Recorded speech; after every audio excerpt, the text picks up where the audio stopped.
Hello दोस्तों, क्या हाल चाल हैं। आज मैं आप लोगों के लिए लेकर आया हूं प्राइम प्ले की धमाकेदार सुपरहिट और सबसे ज्यादा बार देखी जाने वाली सीरीज पहरेदार को। और आज हम इसके सीजन 4 के पार्ट 1 के टोटल एपिसोड की स्टोरी का रिव्यू करेंगे कि इस सीरीज में आप लोगों को क्या देखने को मिला, कितने और कैसे सीन देखने को मिले। तो वीडियो काफी इंटरेस्टिंग और धमाकेदार होने वाली है, तो वीडियो को फटाफट से अभी से लाइक कर दो। तो चलिए शुरू करते हैं। दोस्तों, कहानी की शुरुआत होती है दीपक दत्त शर्मा, रानी परी और साइना खत्री के एक जोरदार सीन से। मजा आ जाएगा आप लोगों को ये सीन देखकर। साइना खत्री और रानी परी को पार्ट 1 के केवल एपिसोड 1 में ही दिखाया गया है, इसके बाद इनका काम नहीं है। दीपक दत्त शर्मा बैठा होता है, तभी रानी परी आती है और कहती है कि नई बहू के आने के बाद आप हमें मत भूल जाना बाबूजी। तभी साइना खत्री भी आती है और कहती है हाँ बाबूजी, और इसके बाद उनका कार्यक्रम शुरू हो जाता है। अब कार्यक्रम खत्म होते ही बाबूजी को उनके भांजे श्लोक का फोन आता है, जो अपने यहाँ पूजन में उन्हें बुलाता है। दोस्तों, दरअसल उस लड़के का इनके अलावा और कोई नहीं होता। बाबूजी कहते हैं कि मैं कैसे आ सकता हूँ, तुम्हें तो पता है ना कि मेरे ऊपर दो बहुओं की जिम्मेदारी है। लेकिन वो रिक्वेस्ट करता है तो वो तैयार हो जाते हैं। वो अपनी दोनों बहुओं यानी रानी परी और साइना खत्री से कहते हैं कि मुझे जाना पड़ेगा। तो वो दोनों कहती हैं कि बाबूजी आप अच्छे काम के लिए जा रहे हैं, इसलिए हम लोग आपको रोकेंगे नहीं, बट जल्दी से काम खत्म करके आ जाना। और फिलहाल तो दोस्तों ये एपिसोड 1 यहीं पर खत्म हो जाता है। दोस्तों, एपिसोड 1 में ज्यादा कुछ नहीं है, केवल सीन ही आप लोगों को देखने को मिलेंगे मजेदार। अब एपिसोड 2 की शुरुआत होती है पूजा से। श्लोक के यहाँ पूजा हो रही होती है। उसके ससुराल वाले और पंडित जी कहते हैं कि श्लोक तुम्हारी तरफ से कोई नहीं आएगा क्या। दोस्तों, दरअसल ये पूजा संतान प्राप्ति के लिए होती है। श्लोक और उसके साले साहब दोनों के बच्चा नहीं हो रहा होता है। श्लोक कहता है कि बोला तो था आने को।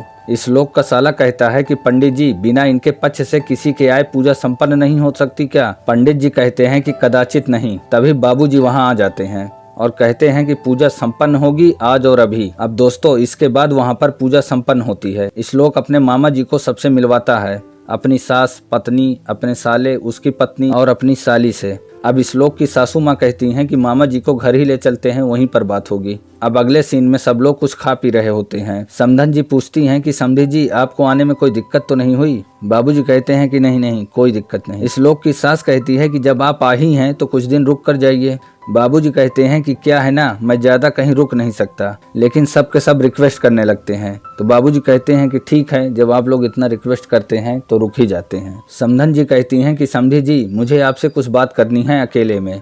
अब अगले सीन में श्लोक की सास उसके मामा जी से कहती हैं कि मैंने सुना है कि आप बहुत दिन पहले किसी बाबा के शिष्य थे और अपने गांव में इसी शिक्षा की बदौलत सबकी मदद की है। बाबूजी कहते हैं कि हाँ बात तो सही है, लेकिन ये बहुत पुरानी बात है। समधन जी कहती हैं कि समधी जी आज मुझे आपकी इसी शिक्षा की जरूरत है। बाबूजी कहते हैं कि आपको क्या जरूरत पड़ गई। तो वो सारी कहानी सुना देती है कि मेरी बहू और बेटी दोनों को बच्चा नहीं हो रहा है। तो वो कहते हैं कि ठीक है समधन जी, आप जब इतना जिद कर रही हैं तो मैं अपनी उस विद्या का प्रयोग करने का पूरा प्रयास करूंगा। अब अगले सीन में श्लोक अपने कमरे में फोन पे बात कर रहा होता है, तभी वहां उसकी पत्नी पलक आ जाती है और उसका मूड होता है। और अब यहाँ पर आप लोगों को एक जोरदार सीन देखने को मिलेगा।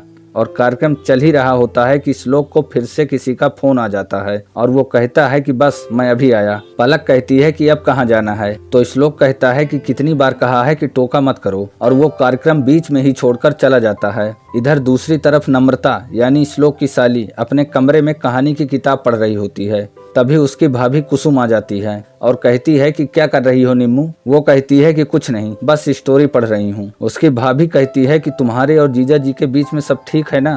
तो वो कहती है कि अब क्या बताऊं, मुझे वीडियो देखकर और स्टोरी पढ़कर ही काम चलाना पड़ता है। भाभी जी कहती हैं कि अच्छा हुआ कि मैंने पूछ लिया, नहीं तो मैं तुम्हें मामा जी के पास भेजने वाली थी। नम्रता कहती है कि अच्छा भाभी ये बताओ कि श्लोक के मामा जी किस गांव के हैं। तो वो कहती है कि बस वही कुछ बता रहे थे। तो नम्रता कहती है कि वो तो मेरा पड़ोसी गांव है और उस गांव में एक प्रथा है, मैं मामा जी से मिलकर आती हूँ। और फिलहाल तो दोस्तों ये एपिसोड 2 भी यहीं पर खत्म हो जाता है। तो अब एपिसोड 3 की शुरुआत होती है दीपक दत्त शर्मा यानी मामा जी और नम्रता से। नम्रता मामा जी के पास आती है और मामा जी से उनके गांव के बारे में पूछती है कि आपके गांव में एक प्रथा है, मुझे उस प्रथा के बारे में जानना है और उसकी कहानी सुनना है। मामा जी कहते हैं कि सारी प्रथा पता है तुझको, सुन के ही मानेगी। मामा जी कहते हैं कि हमारे गांव की प्रथा है कि ससुर को अपनी नई नवेली दुल्हन का ख्याल रखना पड़ता है पूरी तरह से। बेटे तो चले जाते हैं बाहर काम काज करने के लिए 2-4 महीना 6 महीने के लिए, तो ऐसे में नई बहुओं का ख्याल तो रखना ही पड़ता है। तो नम्रता कहती है कि मामा जी मुझे प्रैक्टिकल करके जानना है, और इसके बाद आप लोगों को यहाँ पर एक अच्छा सीन देखने को मिलेगा। कार्यक्रम खत्म होने के बाद नम्रता कहती है कि मुझे तो ये सुख मिल गया, अब मैं कभी भी आपके गाँव आकर आपसे ये सुख ले सकती हूँ।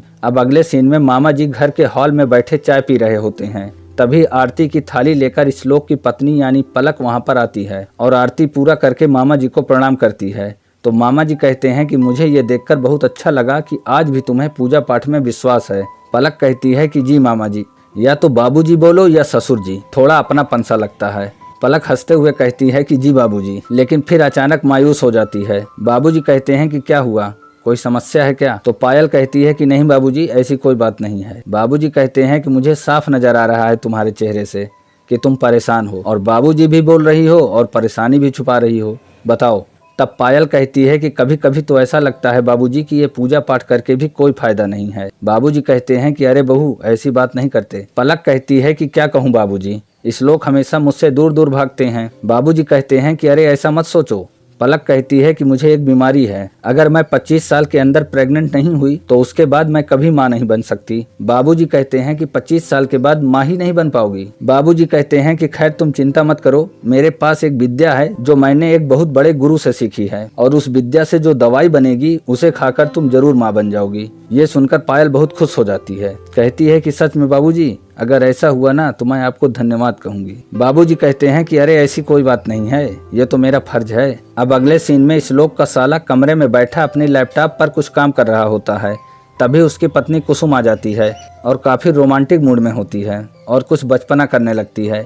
तो उसका पति कहता है कि मैं परेशान हो गया हूँ रोज रोज के तुम्हारे इस बचपने से। तो कुसुम कहती है कि आप हमेशा इतने उखड़े उखड़े से क्यों रहते हो, हम दोनों पति पत्नी हैं, हमें अच्छे से रहना चाहिए। उसका पति कहता है कि अच्छा, कैसे रहना चाहिए बताओ। उसकी पत्नी कहती है कि प्यार से। अब मैं तुम्हें बताता हूँ कि प्यार से कैसे रहते हैं। और अब यहाँ पर आप लोगों को एक बार फिर से अच्छा सीन देखने को मिलेगा, मजा आ जाएगा। और फिलहाल तो दोस्तों ये एपिसोड 3 भी यहीं पर खत्म हो जाता है। तो अब एपिसोड 4 की शुरुआत होती है नम्रता के विदाई वाले कार्यक्रम से। दरअसल दोस्तों नम्रता अपने घर जा रही होती है, सब लोग आपस में मिलते जुलते हैं। उसका भाई और श्लोक उसे छोड़ने जाते हैं। उसका भाई कहता है कि जल्दी चलो, तुम्हारी बकबक तो खत्म नहीं होगी, लेकिन मुझे तुम्हें ड्रॉप करके एयरपोर्ट भी जाना है, तो चलें। और इसके बाद नम्रता कहती है कि आप लोग अपना ख्याल रखना, मैं चलती हूँ, और वो लोग वहाँ से चले जाते हैं। अब अगले सीन में शाम को मामा जी अपनी बहू पलक को अपने कमरे में बुलाते हैं और दवा तैयार करके उसे देते हैं। कहते हैं कि दवा थोड़ी कड़वी होगी क्योंकि जड़ी बूटियों से बनी है, इसलिए मैंने इसे मिठाई के साथ बनाई है और मुझे पूरा यकीन है कि इससे तुम्हारी प्रॉब्लम सॉल्व हो जाएगी। पायल खुश हो जाती है। तभी पीछे से कुसुम आ जाती है और ये सब देख लेती है और कहती है कि बाबूजी ये पलक को क्या दे रहे हैं, अगर ऐसा कुछ है तो मुझे भी देना चाहिए, मुझे भी तो अपने जीवन का सुख चाहिए। पलक इतनी खुश हो जाती है कि वो बाबूजी के गले लग जाती है। कुसुम कहती है कि मुझे भी बाबूजी से बात करनी पड़ेगी। पलक कहती है कि ठीक है बाबूजी, मैं खाती हूँ फिर उसके बाद आपको बताती हूँ। और वो उसे लेकर अपने कमरे में आ जाती है और सोचती है कि ये मेरे लिए प्रसाद के जैसा है, इसलिए नहा धोकर खाऊंगी, और उसे वहीं रख कर नहाने चली जाती है। तभी पीछे से उसके कमरे में कुसुम आ जाती है और उस मिठाई को देख लेती है और कहती है कि ये मेरे लिए ही होगा, इस पर मेरा ही नाम लिखा है, और उसे खा लेती है और खाकर वहाँ से चली जाती है। पलक नहाकर आती है, तभी वहाँ बाबूजी आ जाते हैं। पलक कहती है कि बाबूजी आप, एक बार आपको खटखटा कर आना चाहिए था। बाबूजी सोचते हैं कि ये इतनी सामान्य कैसे है दवाई खाने के बाद भी। बाबूजी पलक से पूछते हैं कि अच्छा तुमने वो मिठाई खाई कि नहीं। पलक कहती है कि नहीं बाबूजी, मैंने सोचा नहा कर खाती हूँ। बाबूजी कहते हैं कि तो ठीक है, अब खा लो। और जैसे ही पलक वो मिठाई खाने जाती है तो प्लेट में कुछ नहीं होता और वो रोने लगती है। बाबूजी कहते हैं कि क्या हुआ। पलक कहती है कि मैंने मिठाई यहीं रखी थी, पता नहीं कहाँ चली गई। बाबूजी कहते हैं कि अरे कोई बात नहीं, परेशान नहीं होते, मैं देखता हूँ शायद मेरे कमरे में और भी दवा पड़ी हो, मैं करता हूँ इंतजाम। इधर दूसरी तरफ वो मिठाई खाने के बाद कुसुम का मौसम बनने लगता है। तभी वहाँ बाबूजी आ जाते हैं और अब यहाँ पर आप लोगों को एक और अच्छा सीन देखने को मिलेगा, काफी अच्छा होता है ये सीन। अब अगले सीन में पलक अपने कमरे में बैठी होती है और सोचती है कि मेरी तो किस्मत ही खराब है, पहले दवा वाली मिठाई गायब हो गई और अब मामा जी। तभी वहाँ कुसुम आ जाती है पलक की साड़ी लेकर। पलक कहती है कि क्या बात है भाभी, आज आपका चेहरा खिला खिला दिख रहा है। भाभी कहती हैं कि क्या बताऊं, जब से मैं सोकर उठी हूँ मुझे मेरे शरीर में एक एनर्जी सी महसूस हो रही है। पलक कहती है कि बहुत अच्छा, मैं बहुत खुश हूँ आपके लिए। तभी वहाँ बाबूजी आ जाते हैं और कहते हैं कि बहू, ये लो तुम्हारी नई दवा, मैंने खुद जड़ी बूटी डालकर मिठाई के साथ बनाई है ताकि तुम्हें स्वाद में अच्छा लगे। पलक कहती है कि थैंक यू बाबूजी। पलक कहती है कि भाभी जी के लिए भी एक मिल सकता है क्या? बाबूजी कहते हैं कि क्यों नहीं बनाऊंगा दवाई, आखिर कुसुम भी तो मेरी बहू ही है। लेकिन पलक, आज तुम इस दवाई को भूलना मत। पलक कहती है कि जी बाबूजी। तभी वहाँ पलक की सास आ जाती हैं और कहती हैं कि क्या बात है कुसुम, कितना काम है? लगता है तुम यहाँ अपनी ननंद के साथ गप्पे हाँकने में लगी हो। कुसुम कहती है कि जी मम्मी जी नहीं, आप चलिए मैं अभी आती हूँ। मम्मी जी कहती हैं कि जल्दी, और इसके बाद कुसुम और बाबूजी दोनों वहाँ से चले जाते हैं। और दोस्तों पलक वो मिठाई खा लेती है। और फिलहाल तो दोस्तों ये एपिसोड 4 और पार्ट 1 यहीं पर खत्म हो जाता है। तो दोस्तों अब इसके पार्ट 2 यानी न्यू एपिसोड की स्टोरी और भी इंटरेस्टिंग और धमाकेदार होने वाली है। तो अब आगे क्या क्या होगा ये देखना काफी दिलचस्प होगा। तो चैनल को सब्सक्राइब करके बेल आइकन जरूर दबा लेना। मिलते हैं नेक्स्ट वीडियो में। Thank you for watching this video. Take care, bye bye.